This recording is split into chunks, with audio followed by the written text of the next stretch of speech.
what, who is that person and what are they doing to our company? She's a really sweet gal, but I'm going to send that picture to her today. Our and go, signs split down the middle, don't they? well, what you do is you take a stake and you put it in the middle of the sign, and It opens up and between the two sides. so that way you don't have a stake on either side. But I was thinking, you know, since we've got a few guys from M. Yeah, there you go. There you go. What It's do you an easy think? transition for us. Yeah, our sign. It's a little bit, it's one-step transition, My right? cousin. Yeah, There you go. if you're building open house signs, you know, if you're building those, and you have the arrows, make sure they both go the same way. The first time I ever built a set of those, I was so proud, and I stood back, and one side pointed this way, and this side pointed that way.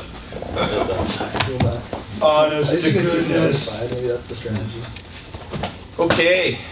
Gary, is there any house Here? cleaning to do? No, any house cleaning to do before we No, start? I just want to introduce Dave is all done. Dustin, do you want to tell us when you're ready to start? Okay. Oh, by the way, Dustin, if he starts going like this, that We're means taking a the break. battery's running down, you need to take a break. Absolutely. Yeah. We got that already down. Yeah, I hope that's all right. So I wanted to introduce Dave Hopkins. I think, did I already do that? No. For those of you who don't know, a lot of you from Lake Oswego, Dave is actually used to be the owner of the Lake Oswego office, one of the founding fathers of Lake Oswego, actually, yes, the founding father of Lake Oswego. And decided that he wanted, several years ago, that he wanted to sell. And he liked that more than dealing with people, you know, and with salespeople, I guess, right? So there's a lot of reasons why he did that, but he went back to selling. He's really, really, really good at it. Dave and I have known each other for what, 25 years at least, you know? Yeah. Longer. For Uh, Ryan, probably Nimbus 30 Avenue. years. Yeah, Nimbus Avenue, that was 1990, so. something like that. Yeah, so we're, and Dave's brother and I were very close friends, and Dave has worked in real estate all that time, has worked his tail off, and has got one of the most organized and successful businesses that I know of. That's why we have him do this stuff. He's really got the organized kind of mind that a lot of people like me do not have, and we can learn a lot from him. So Dave, go ahead. He's going to talk about listing presentations and databases and that kind of thing today. And then Friday is his, basically the best class out of this whole series probably is the CMA class that he does. Right? You took it last time. Yeah. Really a good class. So be sure to be here Friday. So Dave, go ahead and take it. Thanks, Gary. We'll be talking about database, how to develop your database and grow your database prior to doing the CMA.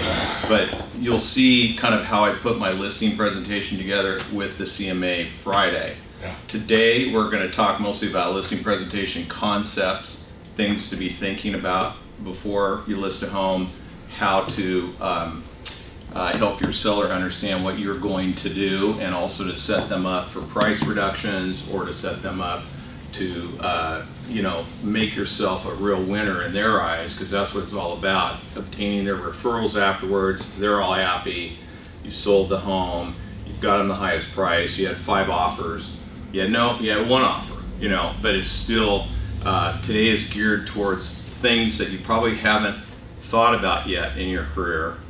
And Gary, I think we still have, our rules are that he can jump in at any time, because my license actually was 1977 and his is prior to mine, except when the real estate division lost all the records, I somehow got in front of his by when they republished them in 1978. And so, but I just want to set the record straight.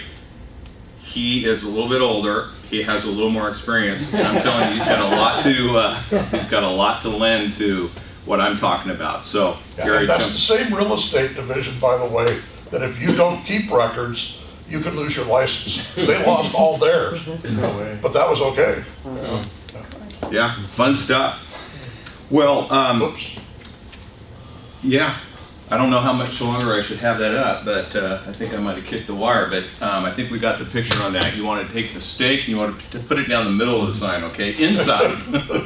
So we can see the name of the company. Go ahead and let's turn to page 2 from the cover step. I want to talk to you about 7 really important keys to start off with on listing presentations. We're going to talk about a whole bunch of stuff today. So, and again, I'm going to give you components today, some components of what you want to include in your listing packet. So on Friday, when you come and you see my listing packet and actually see how simple it is, but how I cram a whole bunch of important stuff into just a few short pages, you'll get the idea that we don't need these big long books of everything. Cloud CMAs are fantastic, and the information that we've got to use it because the company's really put together some nice branded stuff with Cloud CMA, and I do use that. But in terms of my presentation, it's just a few short pages because of sellers' normal attention spans. Okay, so on the listing presentation, a lot of agents have the goal of they get a phone call, hey, we're thinking about listing our home, and I'm coming up, you call them and you make the appointment, and you fill out the contract ahead of time, and you haven't even seen the house yet. You do the CMA. Of course, they know what it's worth because they go on all the different sites, right, that are really accurate, especially like Zillow, that can't get inside the house.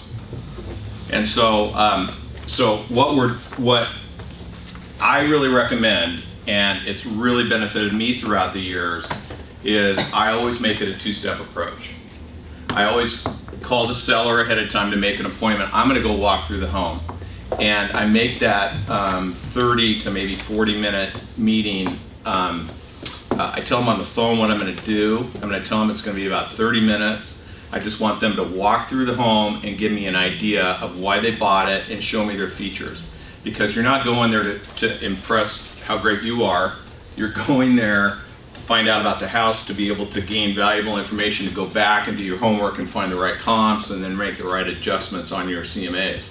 So, but really, probably the most important reason is we're going to go there to bond with the client. We're going to go there to ask them a whole bunch of questions. It's not about where I've been or what I've done. It's about who they are, what they want, where are they going, and you can ask them those questions as they take you throughout the house.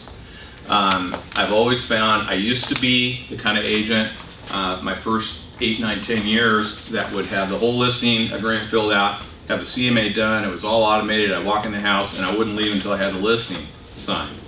And I can tell you that you have far greater problems doing that in the middle of the listing as well as prior to closing than you would if you take the time to approach them from the heart, so to speak, and get to know them by asking them questions about the house. So I like to do that. So, and then I also use in my presentation 3 to 8 unique selling propositions, which we're going to talk about this morning.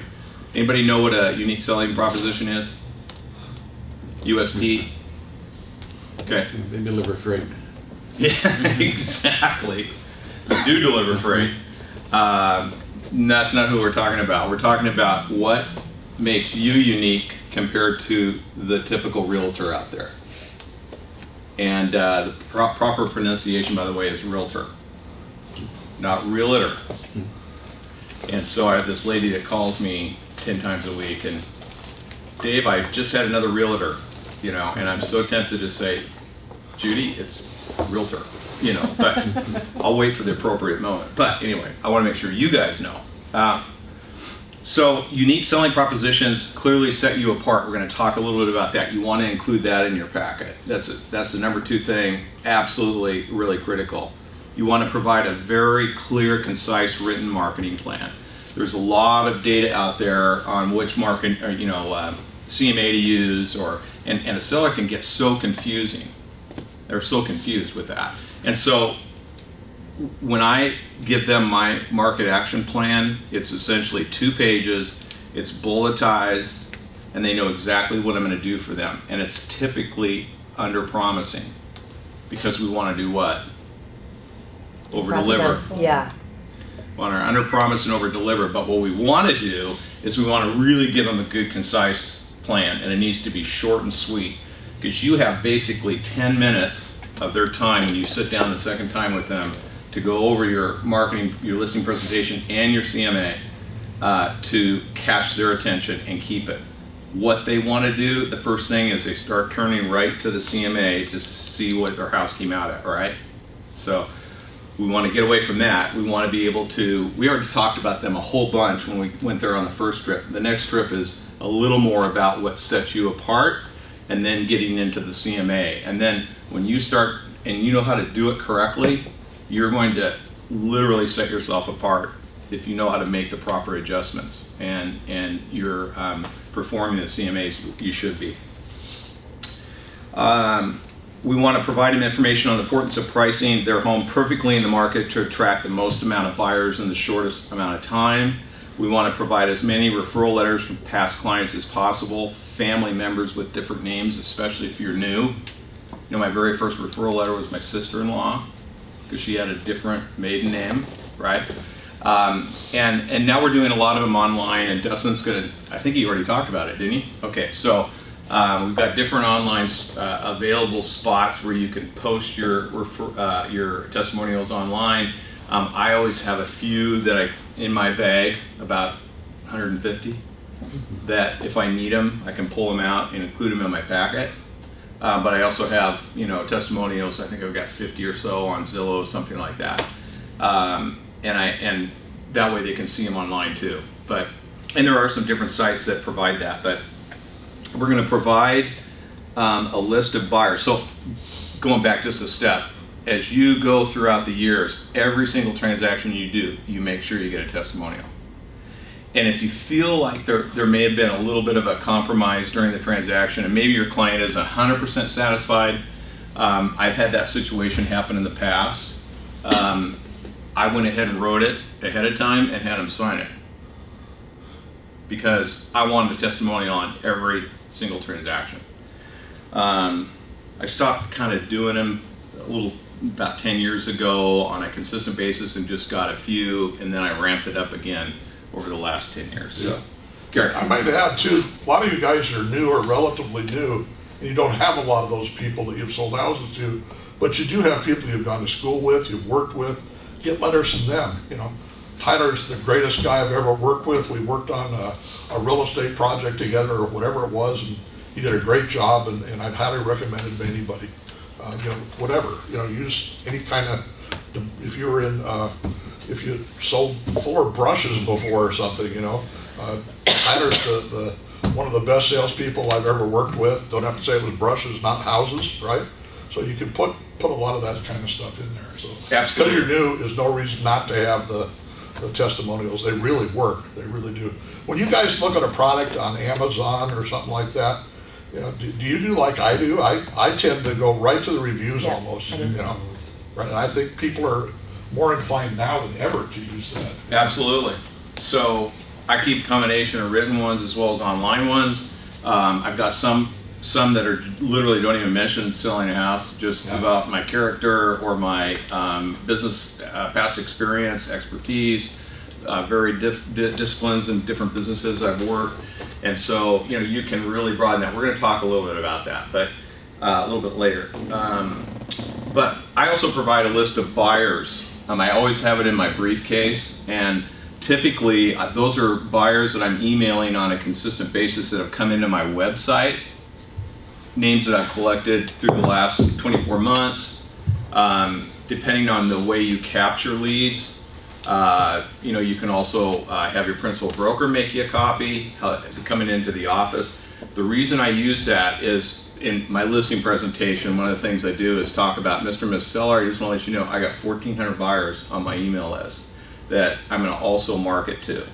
Prior to that, hitting the multiple listing, we're going to talk about some of the things you do to stimulate the market before you actually hit the multiple. We're not trying to stimulate offers so that we can sell it ourselves. We're trying to stimulate offers so we can get the client, the seller, the highest and best price when it hits the market.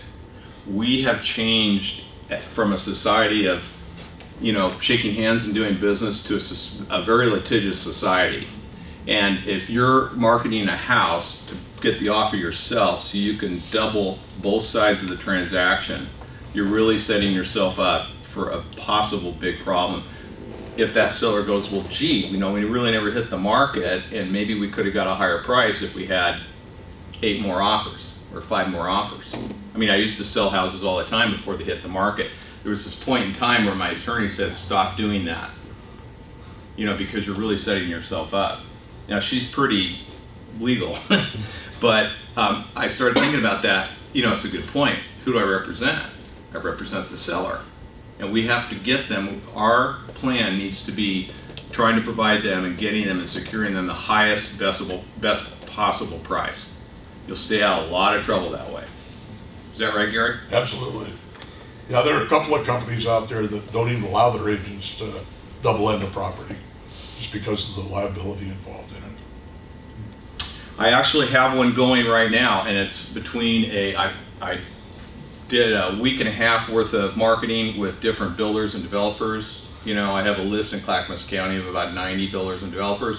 I sent them the package. A week later, we went in the MLS. I didn't have any offers in this environment. We're probably high, right, in price. So fortunately, we were on the market about 30 days. One of the guys that I had sent that offer to, or that listing package to, came back and said, shoot, that thing's still on the market. We're in a position now to write an offer. I went, great. Who is professionally representing you? Well, nobody. Oh, okay. Well, I can do that. Well, I was on the market for 30 days in the MLS. We had mailed it to 90 builders and developers. We had done a real sufficient job of marketing the property. Guess who's getting the full commission? And I wrote right on the offer, buyer is unrepresented. Because he's been buying property throughout the years. He knows how to represent himself. But that way, the buyer's unrepresented, I represent the sellers and made it clear to them, so now I can take the whole commission. And my sellers asked me, of course, hey, do I get a discount because you're doing both sides? I go, actually, I'm going to raise your commission a little bit because my attorney said it's a lot harder to do it for 2 people than 1. And they went, that's a good point. So do we still get the same commission? Sure, no problem. So those are cases where you could maybe double end a transaction. Yeah, the other thing you can do is, if I've got a buyer that comes in an open house, wants to buy it, and it's my listing, I could refer that buyer to Dick. But the first thing you think of, well, why should I give half the commission to Dick? I didn't say I was giving him half the commission, did I? So I was referring it to Dick. I might give him 10% or 5% of the commission for representing the buyer. 5, will you work for 5? 25. 25, then I give it, I give it, no. I give it to somebody else. Yeah. So, just because you refer it doesn't mean you have to give them the full amount over what would be a normal referral fee. So, Exactly. just be creative. But that way, the liability is spread between 2 different people. He can represent the buyer, I can represent the seller, and we can do it the proper way, in my opinion, anyway. So, yeah. Excellent point, Gary. Number 7, provide an all-inclusive CMA presentation, either using the SUMA branded CMA or other format, but make sure you utilize the comparable adjustment method pricing. So again, you can use the Cloud CMA. It's really branded nicely. The SUMA looks great. But I'm going to include my market plan, and I'm going to include my USPs in the front, and I'm probably not going to go through the rest of that stuff because it's really the client. Again, you've got about 10 minutes to capture them and to move on to really what they want, and that's going through the CMA. So some of the additional attachments I'll bring with me to that second listing would be the second appointment would be sales and listing forms, valuable websites, like my own Summa Home Search link. This is really an important part right here. Sign them up so they can see all the homes disappearing in the market and ask you why theirs is not selling. So every time I go take a listing, and I'm ready to put it on the market, the first thing I do is I go into the buyer prospect or the prospecting file on RMLS. Is everybody familiar with that? Has everybody been to an RMLS class? So you're familiar with the desktop. It's about the 3rd button over. It says prospecting file. And I go down there and I develop a prospecting file or profile for the seller. And what I am doing is, I'm going to talk about it in a little bit, I'm actually setting up a profile of active pendings and solds that hit their neighborhood during our listing. And why am I doing that? Because let's say for some reason, first of all, it's a great communicator because you can have it done daily and they're seeing your face every day and they think that you're actually staying in touch with them. And you've got this automated system that's just boom, boom, boom, boom, boom. It's just touching base with them every day. But the real reason is they can see listings flying off the market. And say you have a listing that's sitting there that's maybe not moving, you know it's time for a price reduction. I literally have had thousands of calls from people that have said, Dave, the other 2 listings in our neighborhood just sold, ours isn't, what's up? And I'll go, remember when we talked about how the market reacts to the listing price that we put on your house? I'm sending you a price reduction right now, is that okay?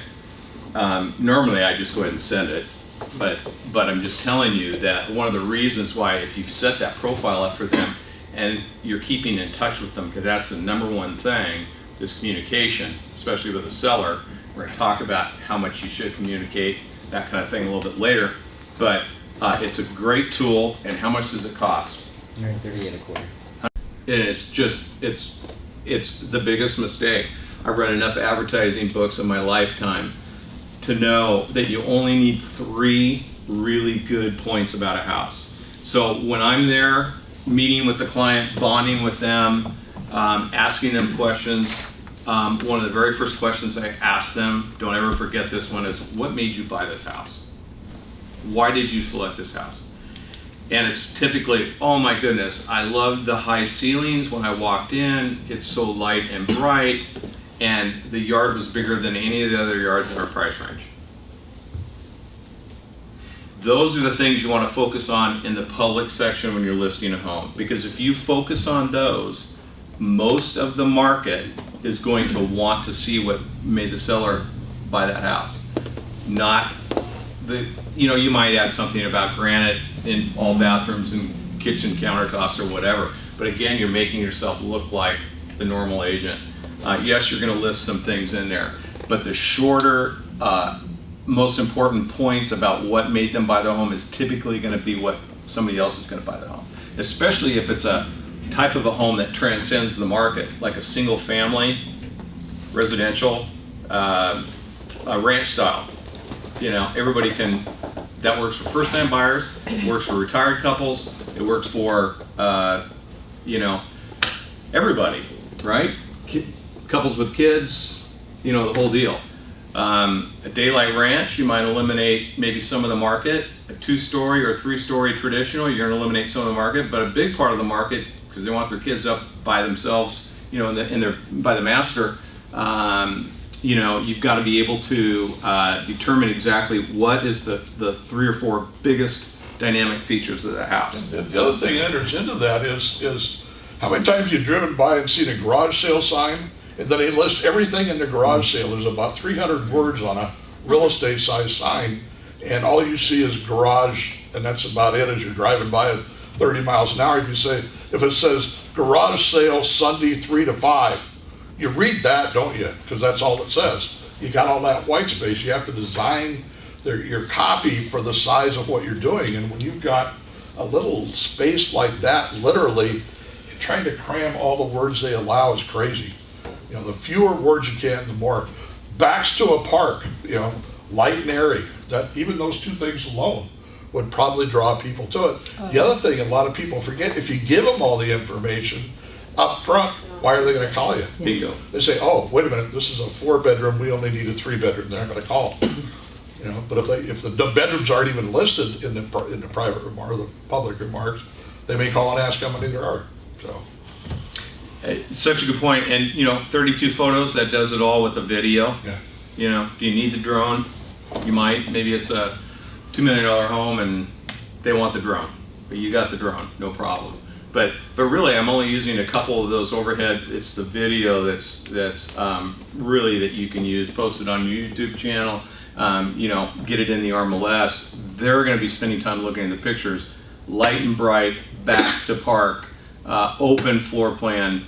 Those are the things people want to hear or see, not all of that data crammed in. One last thing on that page before we hit USPs. Write a story about those features and watch your listings sell a lot faster. If you price your home 10% above market value, it probably doesn't matter what you're saying. So obviously, you don't want to be doing that. But in those particular situations, it's not going to really make a lot of difference. Might still get a buyer there. But the point is, keep it short and sweet. Okay, we're going to talk about unique selling propositions, and then we're going to take a break. Because it's 9:52.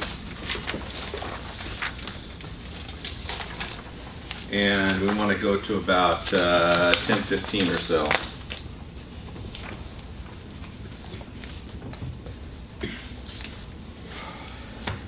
Okay. Unique selling propositions. Unique selling proposition is basically the essence of your entire business concept. If it isn't right now, it should be. You should know it inside and out, repeat it in your sleep, basically. It gives you a unique advantage over 99% of the agents. Most agents can't articulate it or know what USP is. Find out what differentiates you, I can help you. Who knows what their USPs are? I think we've all kind of raised our hand and said we don't. Once you determine what your USPs are, integrate it into everything. I put it in my listing presentation, I put it into mailers, I put it in my recommendation letters, actually. One of my recommendation letters that I had in here was, Dear Dave, Andrew and I wanted to thank you for selling our home on Bull Mountain. Everything worked out great. A few things we were reminded recently, even though the market has begun to slow down a little, was that you sold our home about 20% faster than the market average, and we still got 97% of the asking price. That's two of my USPs. So even in my testimonial letters, I'm reinforcing, and there are times, and we'll talk about it, when it's the right time to maybe write the letter for your client because they're just so harried, they're moving or whatever. So I have about 100 templates that I've made up, and I just take them and have them sign it at the closing. And I'm doing other things at closing too. We're going to talk about that. Should you go to closings? What's important about a closing in building your business? It's just the act of signing the papers so the home can close, right? No way. There's so much business you can generate from going. But bottom line is, there's some USPs that should basically build your entire business around. Most realtors try to be all things to all people. They don't understand their unique advantage or how to get above the average agents. Agents don't take the time to sit down and think through this. It's an importance to develop your USPs into your marketing programs. Examples. Let me just walk through mine real quick. Turn the page, and we'll come back to the bottom of examples. Over the last 21 years, my team has handled over 1,020 homes and transactions worth $520 million. Okay, what if you guys don't have any? My office has and I like to use this. In the last 12 months, our office helped 700 families find new homes. Bingo. That sound good? So stuff like that. And even if you use big numbers impress people too. Our office did almost $2 million in business last month, right? That's lousy actually, but it sounds good to the average person. They don't know, do they? So that's two houses if they're $1 million houses. So that's you don't think of that kind of stuff. Absolutely, and you can use a really good office stat to kind of make a big splash with the client, but then right below it, then it's maybe something about why you're unique. I've worked in various businesses in sales and marketing, and I understand how to market and sell, blah blah blah. We're going to talk about how we can make some personal for you, but this is just to get you thinking about USPs. Number 2, my homes sell for approximately 3.3% more than the average realtor, and which represents 97.3% of the list price versus the average agent at 94. Okay, so I talked about that earlier, right? I'm generating 3.3% more value for every one of my listings. My listings have sold 19% faster than the average realtor broker listings in the MLS.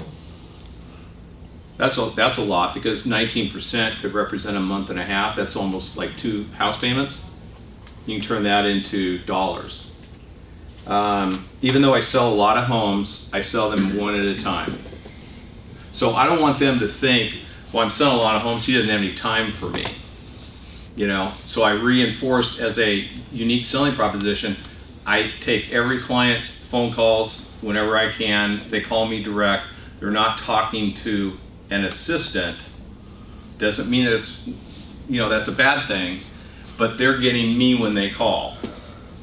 I used to have, back in the mid to late 90s, 4 assistants. One was a listing agent, one was a buyer agent, one was a marketing agent, assistant, and she took all the office phone calls. And I used to pride myself in how many houses I could sell without talking to the seller, because that was pretty cool. You know, you can sell a bunch of houses and make a bunch of money and never have to deal with the seller. That was pretty cool. So, but one of the things that I do is always test how my client felt about the transaction.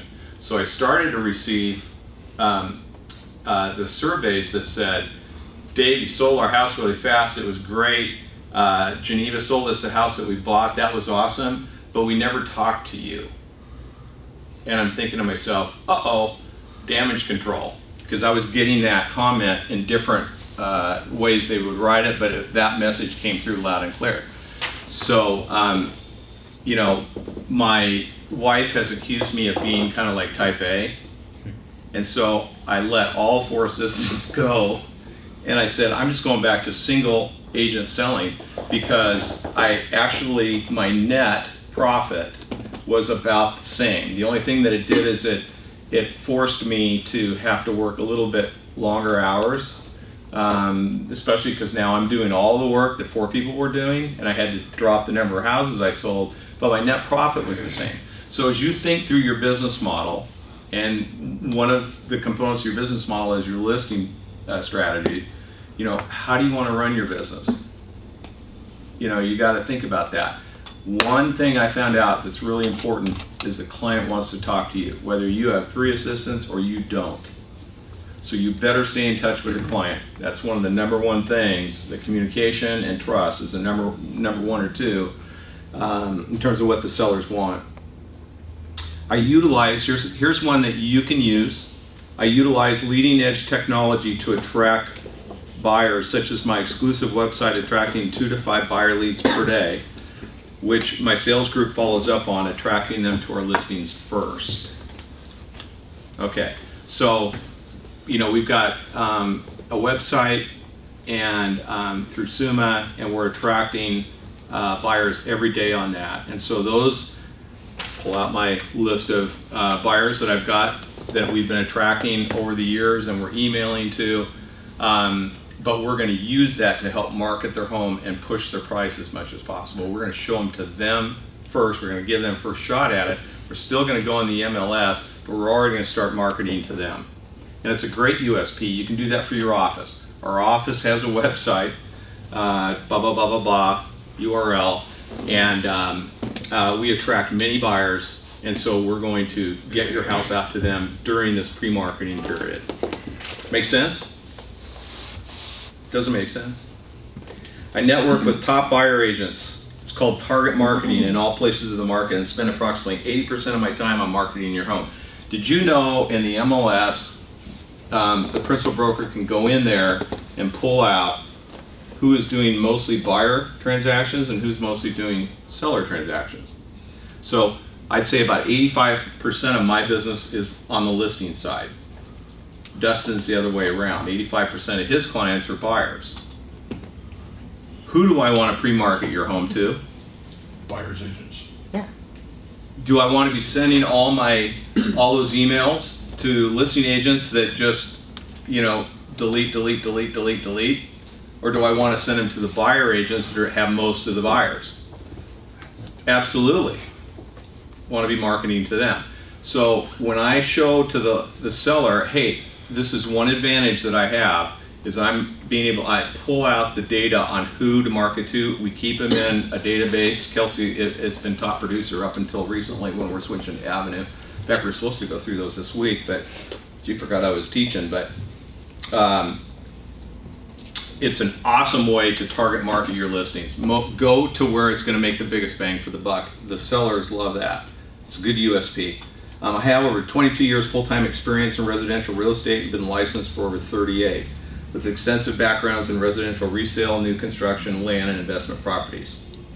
Again, my team, if you're on a team, my team has over 15 years, maybe the four of you have over 15 years experience. My team has over 15 years experience. We focus in residential resale, new construction, and investment properties and land, whatever. But that's another unique selling proposition that makes me stand out. You could just substitute weeks for years. That wouldn't work as well. Probably not. Months or months. I have more than 6 weeks experience. Yeah. Yeah, but if you joined a team, Yeah, you could say the combined experience in my office, is 172 years. Yeah. That kind of stuff. Be creative when you do that. Yeah, I mean, Patty's sold full time since 1980. Yeah.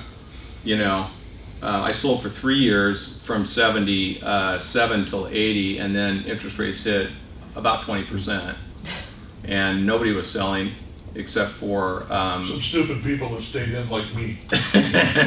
well, the seniors were selling and we were doing wraparound mortgages or selling on contracts to generate income for them. Yeah. And so a buyer would come in and they'd go to their retirement center and they'd get a nice monthly check from their home, and we do a deal. But that was rare. So I had no gray hair. I was pretty young, and that market, we had gas lines like you wouldn't believe. I mean, down the street a mile trying to get gas too. So there wasn't a lot moving then.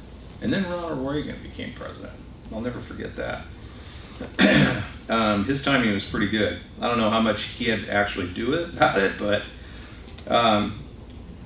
the last one that you're all going to be able to use when you take this next class, I use the adjustment method in performing your market analysis when evaluating and pricing your home, which can save you thousands of dollars when selling your home. What we've kind of been led to believe that Zillow helps you determine a value on your home. Redfin helps you develop a value of your home. Trulia, all the different online sites that sellers go to look at kind of what their house is selling for. That is the biggest, craziest idea that I've ever heard, because, I went to recently to the Zillow Premier Agent Summit. It was in Portland, and the CEO goes, how we factor the value of your home, it's a real simple algorithm. We take a certain amount of distance around your home. We take all of the sales that have sold, the value of those sales, and divide it by the total amount of square feet of those sales to get a price per foot. And then we multiply that times the price that the county is showing on your taxes. Okay, and he goes, so what is our business model? Our business model is to attract sellers, online sellers, 80 million a month right now, so that we can extort agents to pay super amounts of money to have their face show up and get a certain amount of commissions, a certain amount of impressions, and we can continue to sell that zip code out. And he didn't say it like that, but he basically said, we're here to serve the realtor public, to help them generate leads so they can sell homes to buyers and list homes with sellers, which is a great partnership business philosophy. But oh my goodness, think about that for a second. Total amount dollars divided by the total amount of square feet times your square feet. And he also said, you need to make sure you explain to those sellers when you're in a listing appointment, we can't get in the inside of their house. We can't see what they've done in terms of upgrades. And the other thing is they're plus or minus 15%. If 0 being equal to market value, they're typically 15% high or 15% low. That's a 30% difference in accuracy. So what they're trying to do, where they are valuable to us and to me, is I'll just double check sometimes on Zillow if I've got all the comps that I need, because they do a good job at pulling the data after houses are recorded and closed, in case maybe for sale by owner in particular, because they're pulling from county data, and so I can look in the neighborhood and the MLS and see what's sold, but if I want to go a little step further because they only got one, I might be able to find one on Zillow that actually sold for sale by owner. And you're going to have to learn how to make an adjustment, because really, if for sale by owners only attract 5 to 6% of the total market, can they generate the same kind of value that 95% of the realtors generate? Absolutely impossible. We're generating sometimes 15% more in value than a for sale by owner on average. 15%, and we're charging them 6. So, Gary? Yeah, another thing about Zillow that I think is great, you're going to get asked this. Well, you're saying my house is worth $525. Zillow says it's worth $550. I said, really they do? When did they come by and look at it? They didn't, of course. Yeah. I mean, that's a good. I like that. I can't wait to use that. That's an awesome script right there. Yeah. Another one that I always love is I'm putting my sign in the ground, and a neighbor comes up and says, Dave, I just noticed you're putting that house on the market. How much is it listed for? Well, it's $589. Oh my gosh, you gotta be kidding me. I mean, we've got 4 or 5 just same models that have gotta be over 600. And you just stand there and you're obviously befuddled because you've just spent 3 days doing your, analysis, and you know what you're doing, right? And so it's just typically what I just say is, well, I really appreciate that, Mr. Seller, but how many homes have you sold? Yeah. And normally he'll go, well, it's my 5th home. I go, I've sold like over 1,000 in the last 20 years, so I think I have a pretty good feel for what the market's worth. And my job, by the way, is to get as much as I can for the seller. So we've got a whole different strategy on how we're going to do that. But I've been doing it for a while. Oh, no, I didn't mean to offend you, Dave. Well, no, you're not offending me, but 600 would have been in the kiss of death, just to tell you. And then I start trying to, I'm going to get to know that guy because he can be potential listing. I've had that happen. Guy walked up, I'm knocking. Can you come over to my house and give me a price on my house? I'm like, yeah. Can I be there in 5 minutes? Sure, no problem. I mean, you can't believe how many times that's happened. So, just to recap a few things, listing strategies, and then we're gonna start out with a few scripts. We'll take a break, about a 15-minute break. Is that okay? Okay. Again. You want to make, it's a 2-step approach when you're taking a listing, not a 1-step. I forgot to mention on that 2-step approach, typically when I'm on the phone and someone's called me in and said, hey Dave, can you come over to my house and we're thinking about listing, I got your name from so-and-so. I'll go, great Gary, I'll be over there, does Tuesday or at 2 or Thursday at 1 work? Thursday at 1's great. One question I want to ask you, scripts in here that I've collected through the years, and we're just going to talk about a couple of the most important ones, because I could do a whole day actually on scripts, but what I want you to do for homework is to get through them all tonight if you can, or this afternoon or whatever. It shouldn't take you more than about 20 minutes just to get a flavor for them. But there's one script that transcends every script, and that is when you are trying to get a hold of a listing or a buyer. And in this case, I'm going to focus on the listing side, but I got to tell you, this works in all kinds of situations where you have a phone call coming in and it goes to your voicemail. It's kind of a bummer, it goes to your voicemail. Just missed $1 million listing, right? But you're following up on a lead. And what happens when you get their voicemail? What do you say? David, what do you normally say when you're leaving a message for a client or a potential person you never talked to? Just want to make sure that they know who I am and have a way for them to contact me and then why I'm calling. I try not to go into too much detail because there's only so much you can do over a voicemail. So just trying to get a hold of them at a different time. That's really good. Anybody else? Yeah, usually when I call them, I usually ask them questions that they've, little details that they might have given me when I met them about the open house, and following up about how their family's doing and what's going on, if they're changing their mind in the market or anything like that, and they're usually quick to follow up with that. Okay. They All like right. personable stuff. So in this case, we're calling somebody back that's called us, and we get their voicemail. What do we want to say? So I'll give you 2 examples. Hey, I'm David with Summa Realty. My number is 503-539-8937. I'm just calling because you left a message on my voicemail about information about a particular home on XYZ Street. Please give me a call back at 503-539. Thanks so much. Have a great day.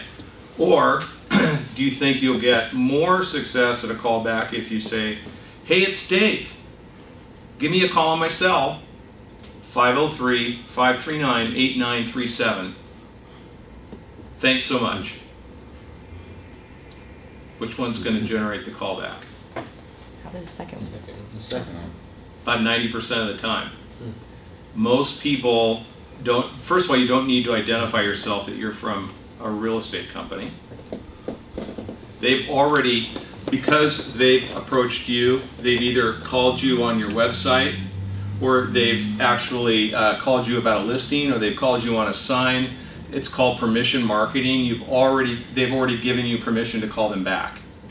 And what's the thing that you want to do? Get them on the phone and talk to them. If you get their voicemail, you want them to call you back, right? And sometimes if you're following up on leads during the day or clients, we're going to talk on Friday a little bit about database management and your really important critical marketing mass and how to manage that. You have to go through a lot of calls, certain days of the week. I'll talk a lot about that, but this is my message. Hey, it's Dave. Give me a buzz on my cell, 503-539-8937. Typically going through that person's head is, oh man, I know about 10 days, I wonder who it is. Boom. They hit call back. Patty, especially if you have a common name, you can be real successful at getting people to call you back.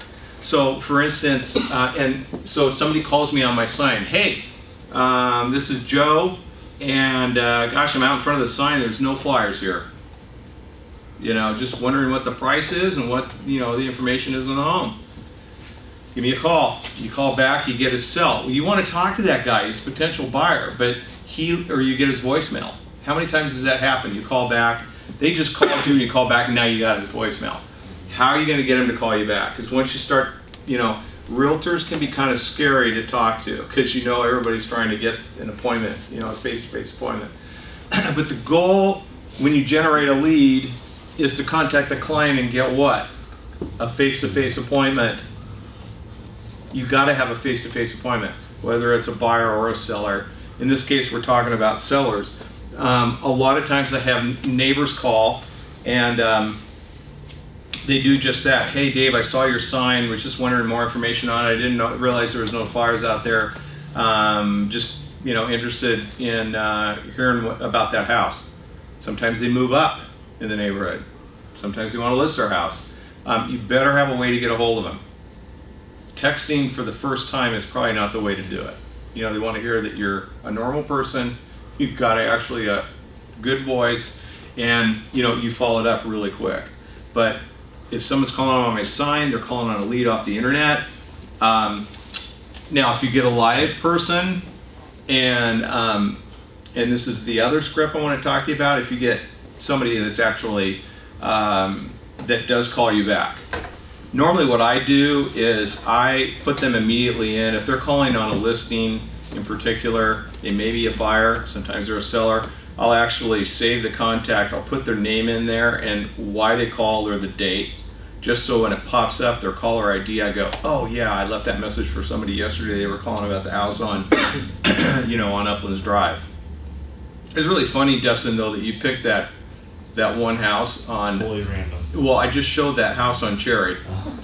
It's a historic house, and it looks way better online than it does in person. I can tell you that. But it was just funny that you picked that. But again, the goal, it goes something like this. Ring, ring, it's Gary. And Gary, give me you were calling on one of my listings. Yeah, I was calling about that pink house that's got the black shutters. Oh, that's fantastic. I love that house.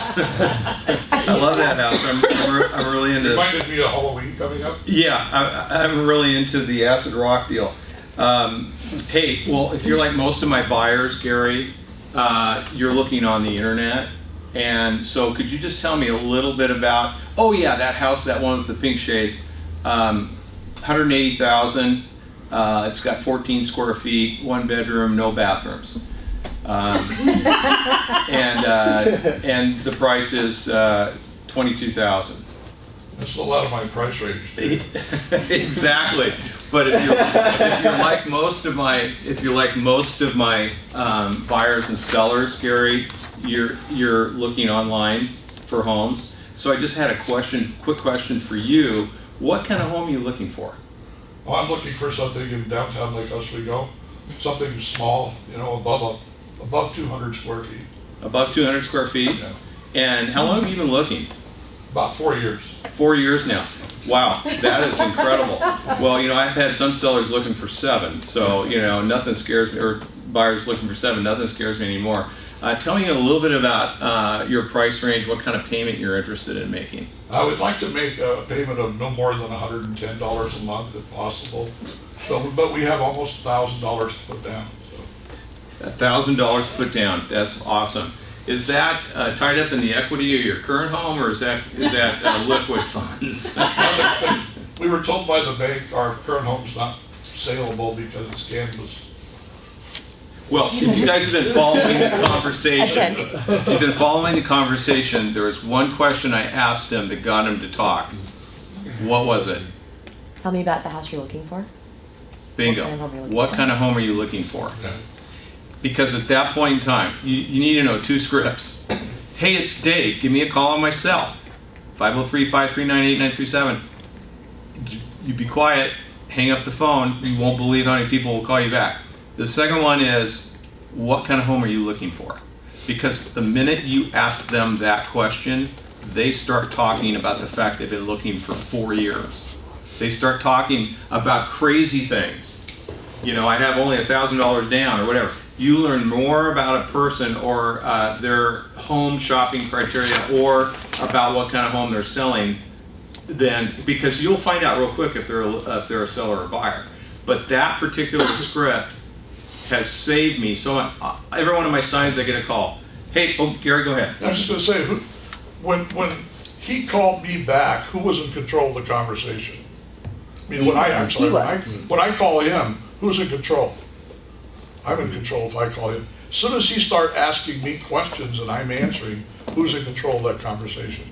Yes. That's true of almost any conversation you're ever in.